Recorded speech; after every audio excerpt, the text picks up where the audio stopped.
Good evening. Welcome to the Spiritual But Not Religious Show. I'm your host, George Lewis. Got a great show lined up for you tonight. Got a super show coming next week. My guest next week is Teresa Benedict. She's written Days Go By But Not Love. She's a best-selling author and a clairvoyant. You'll want to be sure and join us next week. She's just a really attractive person, really nice person, so you'll enjoy her. My guest tonight is she's a very accomplished author. She's written 6 other books under a pen name. She has the book she's written here is Goddesses for Every Day, and a really interesting topic. A ton of work has gone into this book, a lot of research. You're gonna love talking with her. Really nice lady. Tom and I both have enjoyed what little we've talked with her at this point. We have Julie Loar on the phone. Tom. We do, George. Good evening, Julie. Good evening. Good to finally get connected here. I agree. Hey, I have really been enjoying your book. For our audience, it's really set up as a daily read. You could actually use it as a meditation book. It's there are like 366 different goddesses in here that revolve around the zodiac, if I'm not mistaken, right? That's correct. Right. I decided to put in leap year day. A good idea. Well, you figured the book's going to be around for a while, right? That's right. Absolutely. Positive thinking. I know that one really well. So, this is a really good topic, and there's a lot to talk about tonight. A lot I want to talk with you about. But before we go there, I'd like to give our audience some idea of who you are and where you're from and how you got to the mindset that you have now.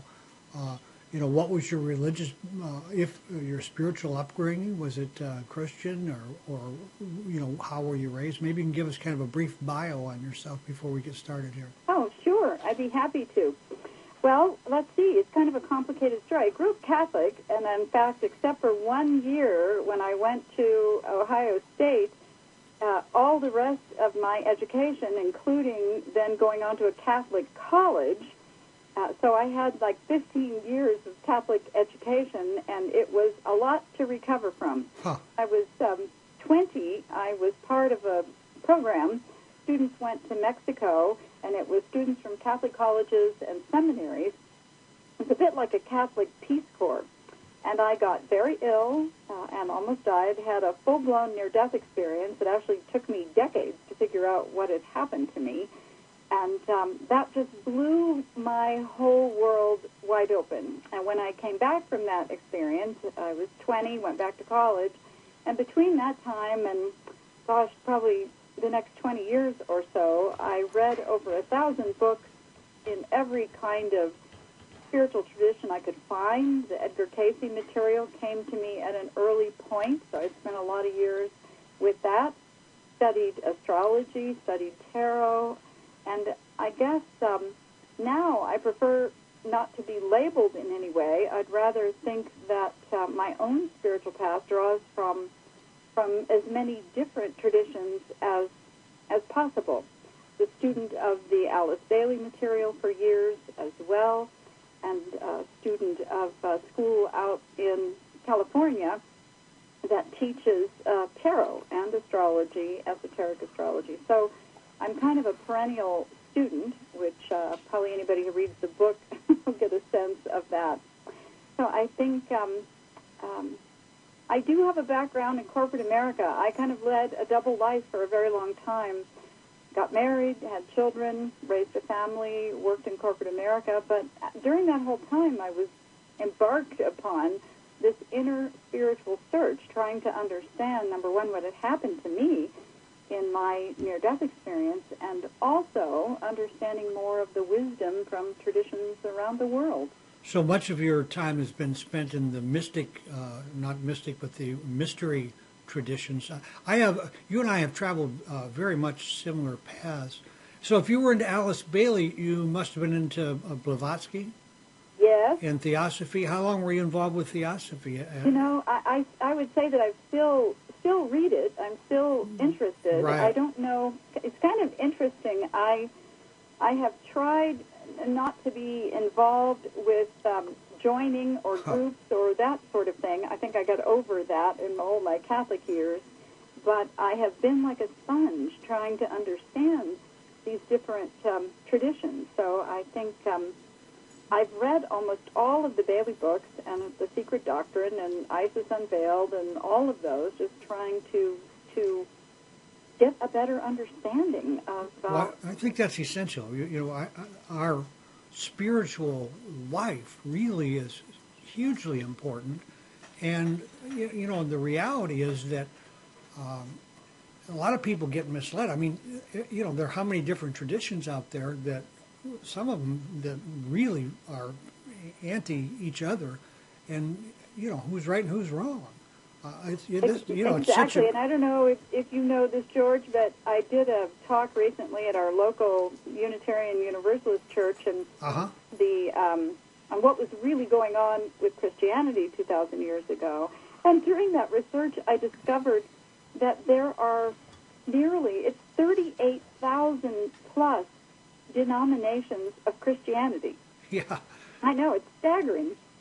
Well, and if you go back to the to Constantine and where today's Christianity really got its impetus from, really got its start from, you realize it was the Roman Empire had their fingers dipped in there, and it was just a new way of controlling the world. And we went from, at the Council of Nicaea, we went from being the Roman Empire to being the Roman Catholic Church. That's right. Yeah, absolutely. And you're a recovering Catholic. That's marvelous that you survived. I tell you, it's not all bad, though. I have to say, there were things that were not bad, but boy, oh boy, like you say, it turned into the Holy Roman Empire of the Catholic Church, and truthfully, it seems to be getting worse all the time, in my opinion. Well, I've got an idea that if we could get into the basement at the Vatican and see what they have there and what they hide from us, because there are some really neat things about the Catholic religion. The Mass is like a deep spiritual ritual. It's a great thing, but it's the same problem that we have in every religion, is that need to control. Yes, exactly. And my way is the only one. Yes, and if you don't believe like I do, then guess where you're going to go? And so it's a tragedy, really. It's an absolute tragedy, and that's what I grew up with. And, I never really believed it. Didn't make sense to me. My mother was horrified, but it just never made sense to me that this supposed all-loving creator God, number one, would send his only son to be brutally murdered. That never made sense to me growing up.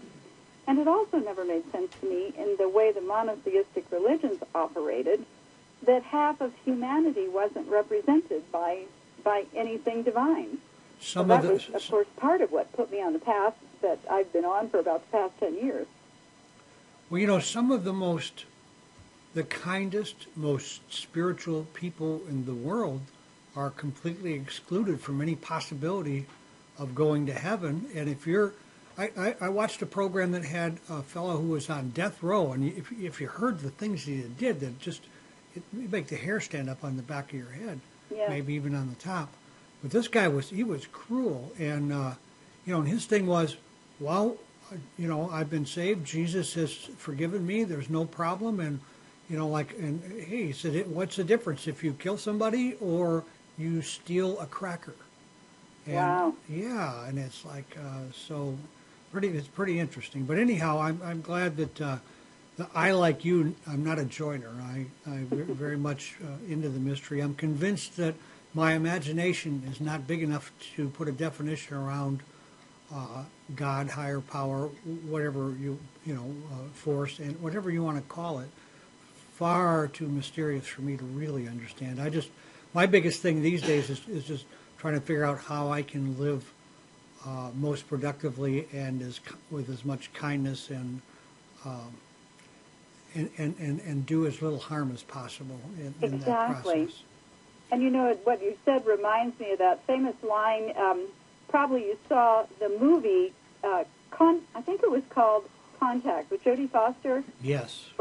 And I love the line in there. I think either after she's had the experience or something, that she says, well, if this is all there is on this one planet, it sure is a terrible waste of space. A terrible waste of space. I got a good point there. I want to go back a bit with you, Julie, to, I'd like you to, if you will, really kind of give us some detail, paint us an image of your near-death experience. People are always really interested in that, and I didn't even know what it was when it happened to me. Right. I actually, looking back, have almost died a couple times in my life, at birth and at 6 years old, but the experience that I had at age 20 in Mexico had pretty much all of the earmarks that people know about. I, along with about 20 other people, contracted hepatitis when we were at the orientation. I was really careful on my own, so it took a while, incubation period, and I became really sick living with my host family. And finally I was taken to a hospital in Mexico City, and I don't know if I was in a coma. All I know was at one point I was floating above the bed, and then I could see my own body lying in the bed, and there was no sense of shock or fear. It was more of, gosh, that's interesting. And so I just continued to float around the room, and then, like a lot of people talk about, I was drawn to this very bright light.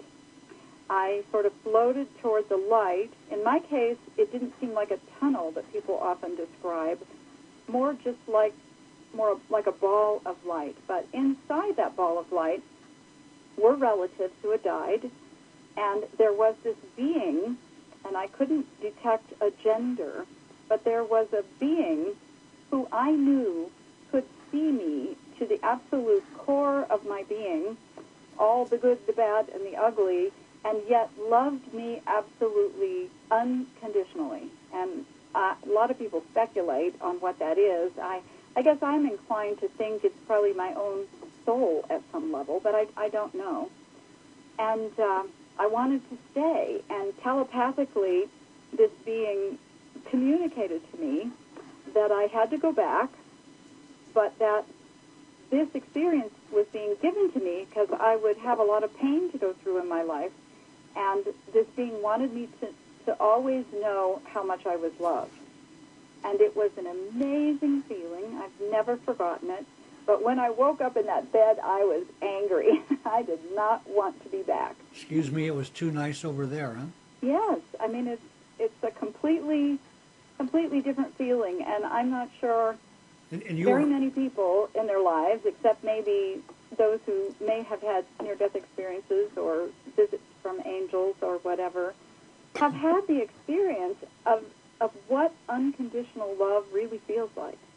I had a not that kind of experience, but I had an experience where I actually flipped for a short time into another dimension, and I just in the very short space and time that I was there, I knew that it was kind and it was love, and I could feel it, and it was wonderful. But unfortunately, I've not been able to get back there because I might not choose to come back here if I. Well, that's the thing. It's like once you glimpse that other reality, very difficult to come back to this one. Well, yeah, and it really throws some serious cracks in your whole belief system. Yeah. And it just opens you up completely. It really does. Which I think is like those kind of things are essential in our awakening. We're such sleepwalkers. Yes. That most of the world is asleep, as I see it. Some people. I agree with you, George. Not only sleepwalkers, but also I think a majority of the human race also has a kind of amnesia, forgetting who we are and where we came from.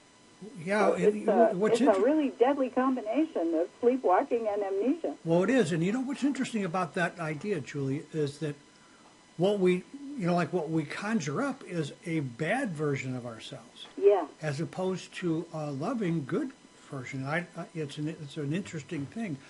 And I'm sure it has to do with the universe we live in, the dimension we live in, and the fact of duality and how that interplay works with us. But Yes. yeah, most people's mind, the first thought isn't to the light side; it's to the dark side. That's right. And that takes a lot of work to finally turn that, where at least you don't stay with that dark thought for much more than an instant, and bang, you It's true, and it's a very Buddhist idea, by the way, that Buddhists believe that everyone has what they call Buddha nature, and it's as if through this process of forgetting, we've cemented over our true nature, and that, in their view, the path of enlightenment or the path of awakening is one of remembering who we really are beneath all the outer choices, negativity, whatever you want to call it.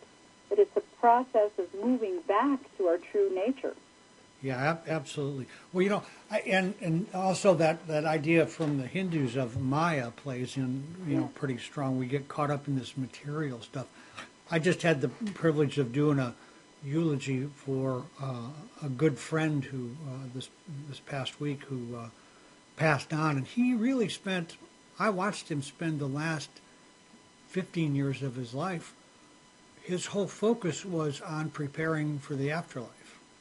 Isn't that amazing? What a remarkable thing. Oh yeah, and he was a total servant. He just and he had gotten in a real command of his own feelings and emotions. And there were 250 people there, and I know there were at least that many, if not double that, who would have liked to have been there. Yes. I mean, he just had a huge effect on a lot of people.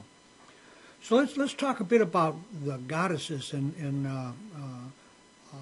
maybe a bit about astrology and tarot and how you see that. The way you did this was really interesting and unique, where you have 366 goddesses. I had no idea there were that many goddesses that you could draw from. How many are there? Do you know? There's thousands. I was absolutely stunned, and gods as well. Thousands and thousands. I had no idea. That's a comment people often make, because in school we may find out about some of the Greek gods and goddesses and Egyptian gods and goddesses that really most people in mythology or whatever studies literature don't learn about this rich mythological and spiritual tradition that exists in many cultures. I was very surprised. Well, they also use the word there that we tend to think of as an untruth, myth, but the truth is that I believe that's mouth.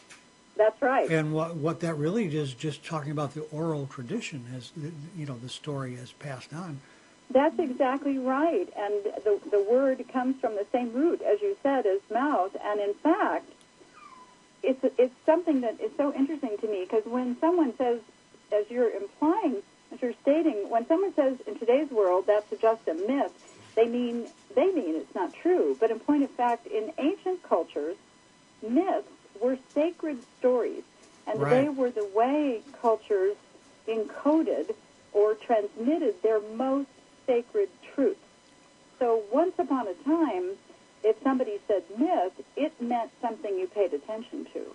Well, I think Joseph Campbell was the first guy who really got into that and really gave us some stuff to think about as far as myth and the gods and goddesses and the impact on our life. I know he's indeed. I'm a huge fan of Joseph Campbell, and he was such a pioneer. Wow, big time, yeah. And he said apparently toward the end of his life there were some sort of feminist scholars who said he should have spent a little more time looking at the feminine side, and apparently he did regret that he didn't spend more time, but his huge contribution, the famous book, probably his most famous book, as The Hero with a Thousand Faces, was such an enormous contribution, and as you say, I think awakened a whole generation of people, multiple generations, to what we're speaking of, that what was encoded and embodied in these mythical stories is something more than fairy tales. Absolutely. And that brings a really interesting point about some of what's going on today. The Republican Party is really working at getting rid of the public radio station and PBS and the public TV station. Had it not been for Bill Moyers and his show on public TV, we would not have gotten to know Joseph Campbell like we did, because that was a big turning point for Campbell. I know, and of course it's a real sore point with me. I have a daughter who is an actress, and the whole idea of, and of course as a writer I consider myself an artist of sorts, and the whole idea of what's happening, of course we could probably have a whole conversation about the implications of all of that, and how disturbing it is, but you're so right about Joseph Campbell. He was, of course, revered at Sarah Lawrence College where he taught, but because of Bill Moyers, I'm a huge fan of Bill Moyers as well, he got a national and international reputation and introduced the world, really, Absolutely. to so many of these concepts. Absolutely, and it really turned a lot of minds and got a lot of people thinking in ways they never would have gotten to before. So today, at some point, the gods took over, and goddesses. I've read that the goddesses were the women were in charge at some point of the world. Take me back there. When did that happen? Well, nobody knows for sure. I can tell you that the bear goddess, there is anthropological evidence that a great goddess was worshipped in the form of a bear as far back as 75,000 years ago. Uh-huh. The oldest figurine that's been found that's human is Venus of Willendorf. It was found during railroad construction in Austria, and of course it's a full-bodied figure of a woman that most people think of as a goddess. The next oldest figure of a human is called the Woman of Brassempuis, and that was found in Brassempuis, France, which is not too far from the famous caves of Lascaux. Uh-huh. So, of course, scholars speculate, and in ancient Crete, roughly 5,000 years ago, that culture had women at the center, certainly with equal power or responsibility as the men. That whole society was not fortified. They know from archaeological evidence that society existed peacefully for more than 1,000 years. Peacefully, when you say there were no fortifications back like 4,000 or 5,000 years ago. Nobody really, I don't think, has given a satisfactory answer. The most common answer is that the climate changed, and hordes from the north who were having difficulty with food supply started invading southern, more peaceful cultures, goddess-worshipping cultures.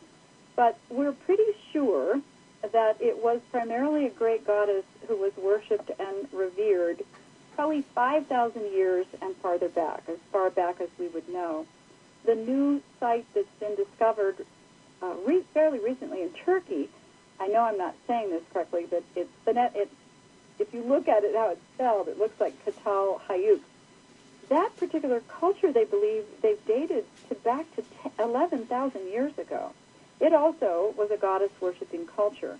So it appears that the idea of a patriarchy is pretty new, roughly maybe 3,000 to 4,000 years ago, and scholars believe that it was created by, they're often called Mongol hordes who arrived from the north bringing their own solitary sky god, and that they overtook by force some of these more peaceful cultures. And we see evidence of that in the shift in Greek myths primarily, where once very powerful female goddesses were forced to marry Greek or male gods, and then the gods took over the responsibility that the goddesses had before, and in many cases, these powerful goddesses were turned into demons and turned into something evil. So it's been a process over time that nobody really understands why. Certainly, in my own opinion, it's swung way too far to the side of the patriarchy, and I think we've become out of balance. The thing that and I'm with you on this. I am, and I believe this myself for for quite some time. However, I'm in my own mind, I'm kind of questioning some of this now and really getting into it in depth here. What proof do we have that the goddesses, the women, the feminine nature, was doing any better than the male nature? I agree with you, George, and I suspect if they'd been doing such a great job, the males wouldn't have taken over. Yeah, it doesn't make a lot of sense in some level, does it? No, and I think more than likely it was imbalanced in that direction for a long period of time and needed to come back into balance with the male and the female. But what seems to have happened instead is the Western cultures have become too warring, too hierarchical, too dominating. We talked about what's happened to the church. I'm not an advocate of women taking over or going back to any sort of imagined bucolic era. Right. I just think that all of us, whether we're in a male body or a female body, we all have all the qualities. And I just think that we need to be more balanced.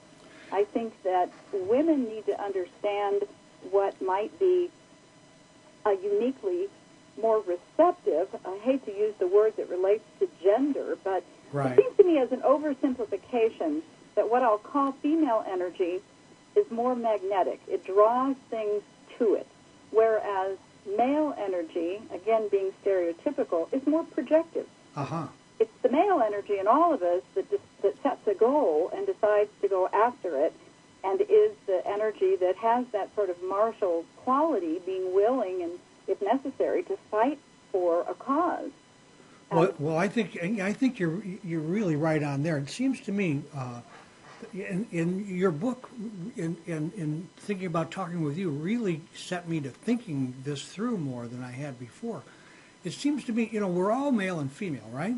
That's right. So if we're all male and female, then too much of either is not going to bring us into the balance you talk about, which I think is so essential. But can be, and I started thinking, well, I've known some pretty mean women. That's right. Pretty warlike women, and I've known some very manly men who were all a lot male energy, who are really kind, gracious, generous, and gentle. So it was really hard for me. But what it feels like more, and I'm not sure this is the case, but it seems to me the balance needs to come between our light and our dark. That we all have that light and dark side, and that seems to be what gets out of balance. And I don't know, how the male and female energy plays in that. Well, I'm sure it does. But I think that's more what goes on than the male and female. Does that make sense to you? It absolutely does, and it reminds me of another one of my heroes, Carl Jung. Absolutely. He spoke and told us he brought the idea of archetypes back into our awareness, as Campbell brought a lot of myths. An archetype comes from the Greek archetypos, which means first pattern. Right. And what Jung told us, what you're talking about, is that if something is shoved or pushed into the shadow, into the dark side, where we no longer either acknowledge it or we've turned it into something we say is fearful, and I'll talk in a minute about the goddess Lilith and how she represents that idea. Jung said, it doesn't go away just because we ignore it. It doesn't go away just because we push it into the shadow. In fact, the contrary is true. It gets stronger. And in the beginning, it might show up in dreams or complexes, and where something is ignored to the extreme, it can show up in a violent sort of psychosis. So and that's, of course, true. It's not a gender thing, but it's my belief that over about the last 4,000 years, and I certainly don't think, I think the evidence is there with everything that's gone on in the world, it's as if the whole world, not indigenous cultures, but the whole sort of civilized world, if you will, has marginalized and in some cases demonized, but certainly devalued everything feminine. Now that's changing in a big way. Well, we sure have. I have to agree with you there, most definitely. But we all have, if you're a male, you have a mother, and you may have sisters, and you may have a grandmother, you may have wonderful female archetypes in your own life that you revere, but having grown up in the 60s, 50s and 60s myself, I know what it was like to be female during that era, and I've seen enormous amount of change, but we still have a way to go in terms of integrating it. So I like what you said about the shadow, and to me that's the most powerful work of all, of owning our own personal shadow as well as the collective shadow of the country. Back to the politics thing, it's as if the whole thing is out for everyone to see these days. I only hope that we're able to do the work in time. It's not only out to see; it's up dancing on the tabletops. Sorry, my little thing here got tapped. It's absolutely amazing, what's going on there. Well, let's go back and talk a bit though about some of the goddesses that you wrote about. Very interesting women, and there's one that I think all of us are familiar with, and when you research her, you find out that the reality versus what we've been taught by Christianity is really out in left field somewhere. Talk to us about Mary Magdalene. Oh boy, it's so interesting, and another one that a person in that category that I've learned more about recently is Marie Antoinette, who also was terribly vilified. Oh, big time, yes. By history, and most of the things she's blamed for, she didn't do at all. But in the case of Mary Magdalene, it's fascinating. I think, George, I could almost write a whole book on that subject because I've made a bit of a study of the Gnostic Gospels and the early church. Uh-huh. Mary Magdalene, according to, and of course you know this, and maybe your viewers will too, but in 1945 in Egypt and 1947 in Israel, two amazing caches of records and documents were located. Changed in Israel, everything. They're called the Dead Sea Scrolls. Right. In Egypt, they were called the Nag Hammadi codices because that's where they were found. Right. They revealed this amazing amount of information that had been either purposefully or accidentally left out of the Christian Bible. And part of that information was that Mary Magdalene was a key figure as a follower of Jesus. In the Gospel of Thomas, she's called his companion. She is also credited, at least it's named after her, the Gospel of Mary, where in that it's said that Jesus told her his greatest mysteries. And some scholars speculate that he intended to leave the heading of the church to her. That's a very controversial idea. Absolutely. But so for her to have been turned into a prostitute and demonized and vilified the way she was, and then, as of course, if it's a big deal that Jesus forgave her, to me was symbolic of what the church did to women in general. Also, having grown up Catholic, just as an aside, when you grow up Catholic, you're taught that Mary is called Virgo Intacta, and the church tells you that Mary was a virgin before, during, and after the birth of Jesus.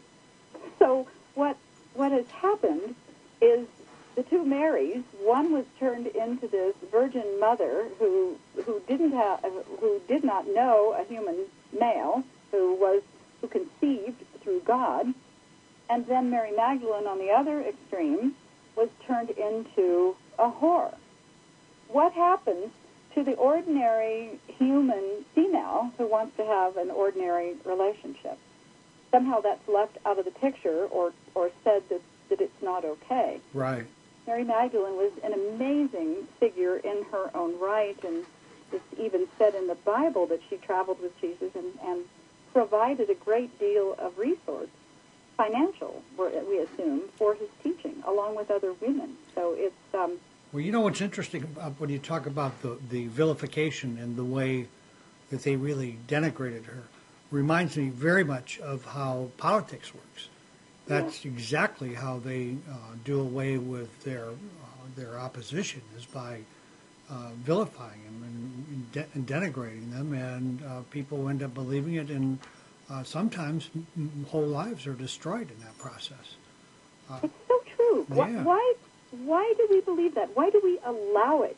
Why is there this thing about our nature and the nature of our country, I don't know if it's that way in other civilized Western kind of nations or not, but it's become a horrible thing here where no longer is the conversation about the values and the policies and what people truly stand for, but it's character assassination. Yeah, well, the part of the problem, I think, or the problem, I guess, is really the word, is that, you see, we don't really have a democracy. Yeah. And the system that we have is, it's the way it's set up, had to come to this sooner or later. As long as, there are a whole lot of issues involved here, but, it sends people directly into their dark side in order to win, to win the prize. It's pretty amazing. It's going to be interesting to see.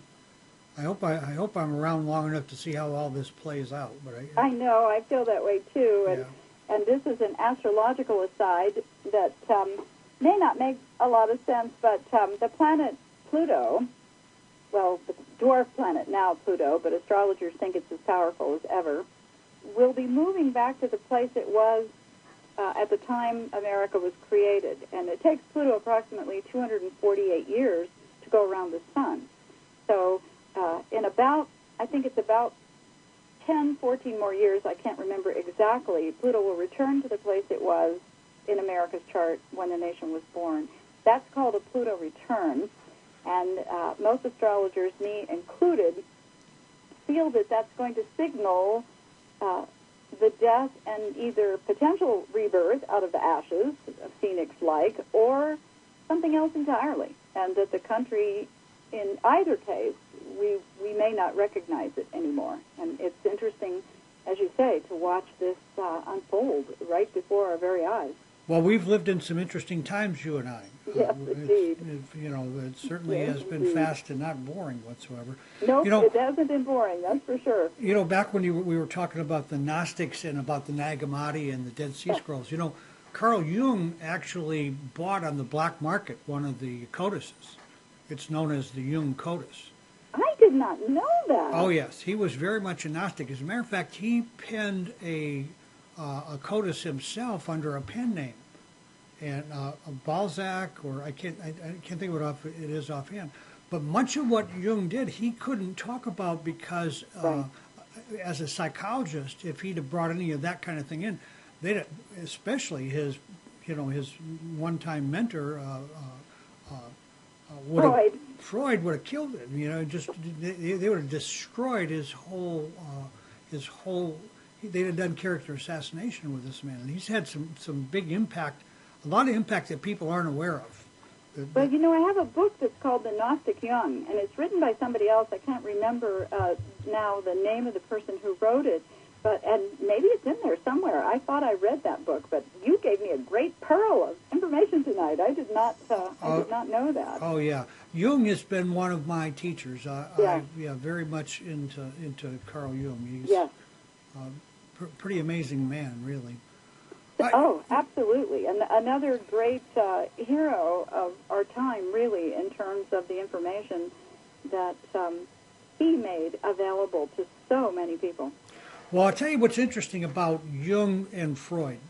Jung brought what I see as the light energy, the light energy, whereas Freud very much brought that dark energy in. Freud's nephew, I can't think of his name offhand, was the father of modern day advertising. He actually was in the 40s. We were known as citizens, right? We were citizens. Yes. He changed it so that we became consumers, and they set about using his uncle's information to figure out how to sell us those things that we didn't really even want, and they've succeeded. And when I look at the two of them, set them side by side, I get that feeling of light from Freud and dark from Freud and light from Jung. That's a really good observation. Which is pretty amazing, And we for years now we've been on the Freud bandwagon, and Yes. and Jung has been a little far out there for for most people. So I want to ask you a question about the transformation that you may or may not have experienced while you were researching this book, because there's a huge amount of research in here. I like research. I do research, and I really see what you have in this book. How did that transform you in any way? Absolutely, and it's a wonderful question. It's a multi-layered, multifaceted question. Sort of the process for this book. Well, I grew up in a family where it was a foregone conclusion that I would go to college because my mother didn't get to. In her family, she had two brothers and two sisters, and the girls had to go to work so the boys could go to college. And my mother never got over it. So there was something about that idea that had an edge with me my whole life, I think. So fast rewind, about 6 years ago, I was hired to ghostwrite a novel for someone that was set in biblical times. And, the joke is if you grow up Catholic, you don't study the Bible, and that was true enough in my case. And so when I started to do the research for the book, I came upon all this other information, just like with Mary Magdalene, some of the other information, and then I kept going farther and farther back, trying to understand what had happened, and I began to discover all these transitions and all these traditions. So I think that the first big transformation, to answer the first part of the question, was this revelation, like someone had pulled a curtain away, George, from my life as I'd been living, and I kept asking myself, why don't we know this? Why isn't this taught in school? Why does history begin at about 2,000 years ago, and maybe we get to hear something about the Greeks or the Egyptians? So that was my first transformation, to realize that there was this tremendous legacy. And so then I kind of got on fire to want to do something about it, and I didn't know what that was going to look like. So then go the other direction, fast forward to a few years ago when I was deep into the research. It taught me a great deal about the nature of guidance, and probably Jung and Campbell could have talked about this as well as others who have worked with this kind of material. And there is something really extraordinary that happens, you probably know too, and I guess the Greeks might have called it like a muse. Yes. Some sort of guiding spirit. But I would have these strange experiences where things would happen, like a book would fall off the shelf as I walked by, and the pages would open, and it would be exactly the kind of material I was looking for. Or I would be working at my computer and reflecting, and it seemed as if this whole circle of feminine archetypes was around me, and I could see the different parts of the wheel, and one of them would move, and like walk across the circle and replace someone else. And this happened more than once. I mean, it didn't happen dozens and dozens of times, but I came to trust it. I don't know how that mechanism works exactly, but it was as if I was being guided by something bigger than me.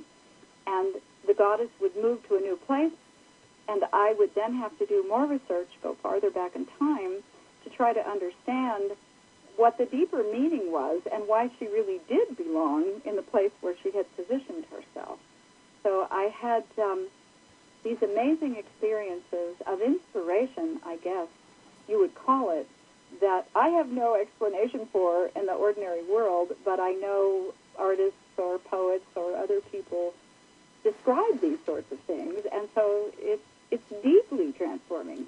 Had there ever been any doubt that we partake of a larger reality, this would eradicate it once and for all. Well, it disappears, doesn't it? You could overlay your experience over mine, and it's very amazing just how much of we've been in the same places, and came out with the same conclusions. I have done a good deal of my own shadow work, and the thing that's done the most for me is it's gotten me connected to that intuitive nature, if you want to call it that, that resides right in my solar plex area. And that's what I follow these days. I used to follow my head. Then I went from that to trying to follow my heart. My heart got me in a lot of trouble occasionally. and I finally got down to where this part of me, when I will listen to it, it guides me really, really well. I mean, even in the smallest things, sometimes it's like it'll say, well, take your umbrella, and the sun is shining, no rain predicted. I'll leave it. I'm soaked by the time I get home. Yeah. So I've taken to listening to that, and not only listening to it, looking for it, which it changes everything. What are your thoughts about how that works, or what is it? Do you have any speculation? Well, yeah, I think that. Did you remember Jane Roberts? Oh, of course. Did you read Oversoul 7? Yes. That was her personal work. That wasn't anything that she channeled. That was, a book that she wrote. But I think that we're more complex and more along the lines of Oversoul 7. And I think that's that higher part of us that's definitely guiding us. I think God is so vast that it just makes sense that there's more of me that's connected to that, and it layers out, if you will, if that makes any sense at all. That makes absolute sense. I had kind of a spontaneous vision once, kind of an idea. It's humorous, but it worked to me that in the Oversoul idea, that the Oversoul idea is kind of like a disco ball, and that different facets of, like those mirrors on the side of a disco ball, project out into the space-time continuum, and whether we're just part of that one big Oversoul, or how much of us there might be, but so much is happening all at once that actually seems to be happening just in this one projection, in a linear projection in space-time. And well, that's an interesting analogy. That's what we've experienced, is connecting to that. Yeah, that's a very interesting analogy. Well, you're right about there's so much happening. I think, we have these filters that I guess they're there to protect our psyche, because our psyche hasn't grown enough to be able to take all this stuff in. And I think what happens to some of these people like savants is that some of those filters break down, and then they're this other thing is made aware. They're made aware of it, where it's probably there for all of us, except we've got it filtered out. That's a great way to say it too. I love that idea. Now, what I'd like to be able to do is to figure out how to take some of those filters off without using ayahuasca or LSD or some psychedelic drug. I would like very much to be able to experience some of what's available to us there, because I think that's what happens a lot in the drug. I think so too, and like you, I think it's pretty dangerous to try to do it prematurely, but doesn't it seem to you that we're told in most of the traditions that if we meditate regularly, that we can enter into that and open that gateway? There seems to be a lot of information that the pineal gland is the place in our anatomy that connection between our soul, if you will, and our personality takes place, or our personality in this larger reality of which we partake. But well, that's been my experience. Mm-hmm. I think you're talking about that little character defect that we can have called being impatient, and here, let's pop a pill and get there. Yeah. I don't know if we want to sit still long enough to be able to have that kind of transformation, but I know it's true. But meditation, it's there. If anybody who watches their thinking, anybody who begins to observe themselves, at some point has to say, where are these thoughts coming from? Yeah. It's almost like there are a stream of thoughts out there, and there's some part of me dips in and takes a big dipperful out occasionally, Yeah. But I've talked with people, especially in terms of mentoring people, Mm-hmm. and I'll say something, and I'm almost wanting to look over my right shoulder and say, where did that come from?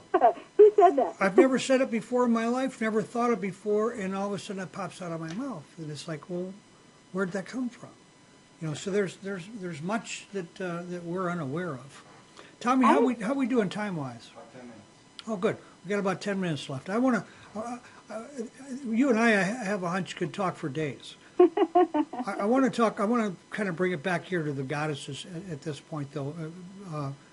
Tell us about the maiden, mother, and crone, and what the real importance of each of those are for women. You see, the thing that I see here isn't, Julie, isn't that you're trying to bring. I didn't see at all that you're trying to bring the feminine back into an authority role. What I see was a quest for equality, which I think is essential anyhow. But tell us about the maiden, mother, and crone, if you would. Okay. And you're right, George. That's absolutely true. I don't have an axe to grind in terms of trying to create a matriarchy or anything like that. That's not the point. I just think that, as we said earlier, we all have both within us. We may be in a female or male body, but we all have all the characteristics and qualities. Right. And like you said, I've seen some pretty aggressive females in my time, and I've seen some very sensitive, compassionate males. So it's clear that it's a spectrum. Right. In ancient times, long before the Trinity in the Bible, which actually isn't in the Bible, the Trinity in Christianity, what was called the great goddess, or what scholars call the great goddess, was worshipped in three aspects, as like a trinity, except it had more to do with the phases of life. Uh-huh. Maiden, mother, and crone. Sometimes it's called maiden, mother, and elder, or sometimes people give them different names. And it's the division of a woman's life from pre-puberty, then the childbearing years, and then after menopause. And it was often typified by a triple crown, not the one that's in horse racing, but where the full moon is in the middle, the waxing crescent represents the maiden, and the waning crescent of the moon represents the elder crone. And the idea was that for women, but it's also true for men. I was going to ask about a male counterpart to that. There is. It's not a demarcation of bleeding like it's so obvious for a woman, but it's still there for a male, and many indigenous cultures honor them, like the Indians send a young man on a vision quest, for example, right. And it's a rite of passage, different rite of passage for a female. But the idea is that in the maiden portion of life, it's a time of innocence and a time of childhood. In the mother portion, it's the working time when not every woman, of course, has children, but it's the time when someone is most productive. And that elder phase, which, by the way, in most cultures, was seen to be when a woman came into her greatest power, when she no longer was capable of having children, she no longer had the day-to-day responsibility of a family, and she was at the time of wisdom. Now, in the male side, that's the wizard. Uh-huh. So, sadly, in the female side, it's been turned into a witch and something to be mocked or thought of as negative. And in earlier times, it was these crones who were the herbalists, who were the midwives, who stood by at the portal of death. And so it's really important. And, of course, to me, that's one of the most important things to recognize and reclaim, because it seems in our Western culture, men too, but it seems we do everything to pretend that we don't age. And we want to put this whole idea of aging in a closet someplace instead of aging gracefully, whether we're men or women. But for a woman in our culture, the whole idea of losing your beauty, losing your vitality is thought to be something really negative. Right. Of course, a man can father a child, theoretically, right up until he dies. Yes. But not true for a woman. So there's a period of fertility in that regard. But once that's over, there's a freedom that comes with it. And that should be celebrated and honored. And it isn't, for the most part. Again, that's changing, too. Well, I'm not sure I've noticed a change much. It seems like, we're very much... It's changing in women. It's not changing so much in the outer culture. But right.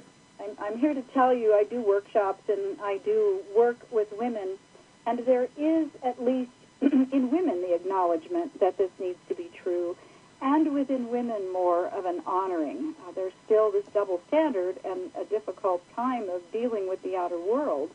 But do you think that's our own fault? Because somebody taught our children, and we weren't teaching them that, like age was. I do.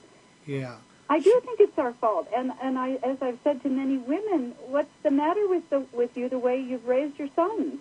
Comes around and bites you in the end, and you don't realize that's what's going to happen. That's right. I mean, it's I don't know how we got to this place, but I do feel invested in helping us move, as you said, more into a position of equality and balance and equilibrium. I have many wonderful male friends. I am not anti-male in any way. Yeah, I didn't get that at all. No, Julie. I'm not. Yeah. I think that there are many things I admire about men and masculine energy, and I have a fair amount of it. I was an executive in 2 corporations, and during a time when not many women got promoted, so I had a chance to try out my testosterone. Well, I'll tell you the truth. I would recommend this book, although I think you probably have far more women who buy your book. I would highly recommend that men pick this up and read this. The difference in perspective, and it will give you a whole new way of looking at things. We're starting to run close to being out of time. I have one goddess I'd like to talk about for a minute, or if there's something we haven't talked about you would really like to throw in here. Tom is going to put up on your website your website up in the on our social network sites, and the work that he's doing in the background. Also, we'll have your book for sale on our site. It's up there now for Great. sale. But I'd like to talk a bit about Isis and get your take on Isis and the importance that she has played in history. Well, she's one of my favorites. I lead tours to Egypt every year, and that's true for a long time. So the Egyptian pantheon is near and dear to my heart. And, of course, Isis is an amazing goddess, and she, I believe, survived into historical times. Of course, the worship of Isis went clear up into the 6th century before it was finally eradicated. I think she survived in what are called the Black Madonnas that moved into many churches and churches throughout Europe. There are images of her with Horus that looks exactly like the images of Mary with Jesus. So Isis was both the great mother goddess, but she was also goddess of magic, and she was said to be able to speak words of power. And many of her stories are just amazing. And one of the more amazing ones that came along sort of in the latter time, like 18th, 19th dynasty in Egypt, which is about 3,000 years ago, had to do with the mystical birth of her son Horus and the annual rite of Isis, Osiris, and Horus. Horus was murdered by his brother Set, who then supposedly, in some of the stories, cut the body into 14 pieces. Isis traveled all over Egypt and was able to find all the pieces save one. And so in a magical rite, after Osiris was dead, she temporarily resuscitated him, and Horus was conceived. And she, interestingly, took the form of a falcon when she mated with him. And so Horus, their divine child, right, also a falcon. Right. But she's amazing. And, do you see a connection? Do you see any connection between Isis and Magdalene? Well, that's an interesting story. Because there's such parallels. That's an interesting question. Yeah. I would have to say yes, based on, I haven't thought about it truthfully, but Right. I think based on her relationship with Osiris and Magdalene's relationship with Jesus, and of course, as you well know, there are many scholars who believe that Jesus and Mary Magdalene were married and had a child or more than one child, and Right. tremendous amount of information about that. I'm unconvinced either way. I'm open to the story, open to what it might be. So So, yes, that's a great question, George. I never really thought about it in that way, but it makes absolute sense. I think we're out of time. How are we doing, Tom? We are out of time. Boy, Julie, it just flew by here this evening. It did. Thank I am you so much. glad we got connected and had this great chat. I hope that a lot of people benefit from what they've heard you say and that they buy your book, Goddesses for Every Day. And thank you again, and I'll look forward to talking to you at some point in the future. Wonderful, and many blessings to you and your wonderful work. Thank you so much. You have a great evening. Okay, you too. Well, listen, thanks for joining us. Gosh, I just really, I really like Julie. Was a great guest.